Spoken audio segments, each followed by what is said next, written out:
Oke, ketemu lagi. Anda sudah siap nih buat pembahasan mendalam kita kali ini? Siap dong. Sumber kita hari ini, wah menarik banget. Esai dari Jim Collins di buku BE 2.0, judulnya Pandangan Jim dari 2020. Tujuan apa yang Anda layani? Pertanyaannya langsung nusuk ya. Betul sekali. Judulnya aja udah bikin mikir. Kita coba kupas bareng yuk, apa sih inti pemikiran Collins ini terutama soal makna kerja? Boleh? Esai ini kan berangkat dari pengalaman pribadi Collins ya, terutama waktu beliau ngajar di Akademi Militer West Point. Oh, di West Point? Ya, di sana itu beliau nemuin kontras yang, wah, menarik banget. Antara etos para kadet sama katakanlah mahasiswa bisnis pada umumnya. Kontras gimana tuh? Ya, intinya itu soal punya tujuan yang lebih besar dari sekedar kepentingan pribadi atau ngejar gaji aja. West Point? Aneh gimana? Para kadet di sana yang notabene siap mempertaruhkan nyawa loh, kok kelihatannya malah lebih bahagia dibanding mahasiswa MBA Stanford yang ambisius banget itu. Gimana coba penjelasannya? Nah, itu dia. Collins menduga ini karena etos pelayanan. Sengaja dia pakai P besar. Pelayanan. Maksudnya? Ini bukan soal layanan pelanggan gitu ya. Bukan. Ini lebih ke komitmen pada sebuah misi, sebuah tujuan yang lebih agung. Sesuatu yang bahkan mungkin ya menuntut pengorbanan tertinggi. Wow. Mereka punya sesuatu yang diperjuangkan bareng-bareng. Sesuatu yang melampaui ego masing-masing gitu. Jadi pelayanan pakai P besar ini semacam dedikasi total buat tujuan bersama ya? Bukan cuma kerja buat diri sendiri aja? Tepat. Ini beda banget ya sama dunia bisnis yang kadang fokusnya cuma ya profit atau pencapaian individu. Betul. Dan menurut Collins, tanpa tujuan yang lebih besar itu, pekerjaan, ya sehebat apapun, bisa terasa kosong aja gitu. Hampa. Masuk akal sih. Etos pelayanan ini, kata Collins, memberikan makna yang dalam. Dan dia punya contoh kuat buat ini. Ada dari militer, ada juga dari bisnis. Oke. Coba kita lihat contohnya deh, biar lebih kebayang gitu. Ada kisah dari memoarnya William Manchester, soal Perang Pasifik. Oh, yang penulis itu ya? Iya. Di medan perang kayak di Bukit Sugarloaf itu, tentara itu bertempur mati-matian. Tapi bukan karena slogan atau ideologi yang, gimana ya, abstrak gitu. Terus karena apa dong? Mereka berjuang demi rekan di samping kiri kanan mereka. Ada ikatan saling bergantung yang luar biasa kuat di sana. Nyawa teman satu tim jadi taruhannya kan? Wah, jadi kekuatannya justru dirasa tanggung jawab ke sesama itu ya, bukan ke hal-hal besar yang sering kita dengar. Justru itu, rasa saling ketergantungan itu. Terus gimana kaitannya sama dunia bisnis? Apa bisa diterapin juga? Kan beda banget konteksnya. Bisa. Nah, ini contoh bisnisnya. Collins nunjuk Fred Smith, pendirinya Federal Express FedEx itu. Oh, FedEx, iya. Smith ini kan mantan perwira marinir di Perang Vietnam. Jadi pelajaran dari medan perang itu dia bawa ke bisnisnya. Pelajaran apa tuh yang dibawa? Dia sadar orang itu bakal melakukan hal-hal yang luar biasa kalau mereka ngerasa punya tanggung jawab langsung ke rekan satu timnya, bukan ke atasan jauh atau ke perusahaan secara abstrak. Menarik, jadi rahasia sukses awal FedEx itu bukan cuma model bisnisnya yang inovatif aja ya? Menurut Collins, saus rahasianya justru itu. Budaya saling percaya dan saling bergantung antar karyawannya. Ke kurir dan seterusnya. Ada rantai ketergantungan gitu. Oh gitu. Bukan cuma karena insentif uang loh, tapi karena mereka ngerasa ini tuh misi bersama. Mereka nggak mau ngecewain rekan satu tim mereka. Itu intinya. Kedengerannya idealis ya. Tapi mungkin ada juga yang mikir, itu kan cerita dulu, sekarang bisnis udah keras, ujung-ujungnya ya profit. Apa pandangan Collins ini masih relevan zaman sekarang? Nah, justru Collins nekenin ini. Banget. Walaupun bisnis jelas ya, bukan medan perang, tapi kebutuhan dasar manusia buat ngerasa terhubung, Iya. buat berkontribusi ke sesuatu yang lebih besar, dan ngerasa pekerjaannya itu bermakna, itu universal, nggak lekang waktu. Benar juga sih. Kebutuhan itu selalu ada ya. Tentu.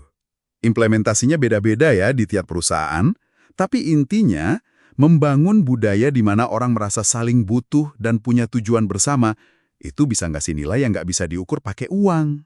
Nilai yang tak terukur ya. Betul, pekerjaan jadi terasa benar-benar berarti.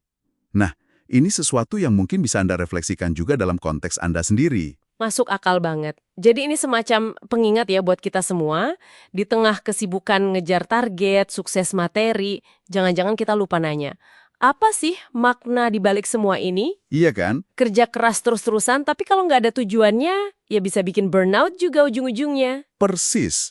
Mungkin dunia kita ini, seperti kata Collins, udah kaya secara materi, tapi seringkali miskin makna. Dalam ya.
Tentu, implementasinya beda-beda ya di tiap perusahaan, tapi intinya membangun budaya di mana orang merasa saling butuh dan punya tujuan bersama, itu bisa ngasih nilai yang nggak bisa diukur pakai uang.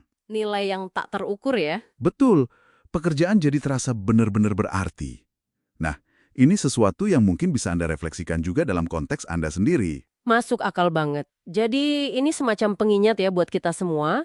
Di tengah kesibukan ngejar target, sukses materi, jangan-jangan kita lupa nanya, apa sih makna di balik semua ini? Iya kan? Kerja keras terus-terusan, tapi kalau nggak ada tujuannya, ya bisa bikin burnout juga ujung-ujungnya. Persis. Mungkin dunia kita ini, seperti kata Collins, udah kaya secara materi, tapi seringkali miskin makna. Dalam ya. Orang ngerasa jadi bagian penting dari sesuatu yang lebih besar, itu bisa jadi kunci. Kunci buat apa tuh? Bukan cuma buat kebahagiaan karyawan aja, tapi juga buat kinerja jangka panjang perusahaan itu sendiri. Oke, jadi kalau kita tarik benang merahnya nih dari pembahasan kita soal SI Collins ini, Silakan. kekuatan yang luar biasa itu datang dari melayani sebuah tujuan yang lebih besar dari diri kita sendiri. Terus penting banget membangun budaya komitmen dan saling ketergantungan. Dan akhirnya, ya menemukan makna yang lebih dalam dari sekedar angka-angka di laporan keuangan atau pencapaian pribadi. Tepat sekali. Rangkumannya pas banget. Ada lagi yang mau ditambahin? Mungkin sebagai penutup ya, kita bisa tinggalkan pertanyaan reflektif buat Anda semua yang mendengarkan.